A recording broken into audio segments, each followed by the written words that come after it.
జై హింద్ కమాండోస్. మీకు ఈరోజు ఒక చిన్న టాపిక్ చెప్తా. రైఫిల్ షూటింగ్ లో 3 టైప్స్ ఆఫ్ వెపన్స్ మనం షూట్ చేయొచ్చు అనమాట. 3 types of weapons.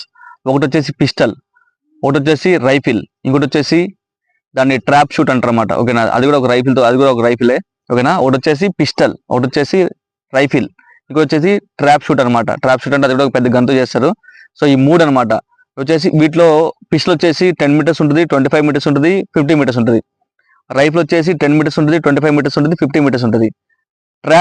Trap skeet అంటారు మరి దాన్ని, షూటింగ్ ని. దాంట్లో వచ్చేసి ఓన్లీ 25 మీటర్స్ ఉంటుంది. ఓకేనా, కాబట్టి ఈ మూడిట్లో కూడా మనం ప్రాక్టీస్ చేయొచ్చు. మూడు గన్నుల్లో కూడా, 3 గన్నులతో కూడా మనం రైఫిల్ షూటింగ్ ప్రాక్టీస్ చేయొచ్చు. మూడిట్లో నేషనల్స్ ఉంటాయి, ఇంటర్నేషనల్స్ ఉంటాయి.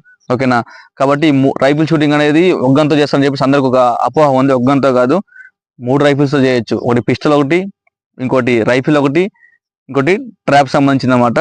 ట్రాప్ సంబంధించిన దాన్ని మొత్తం ఒకటి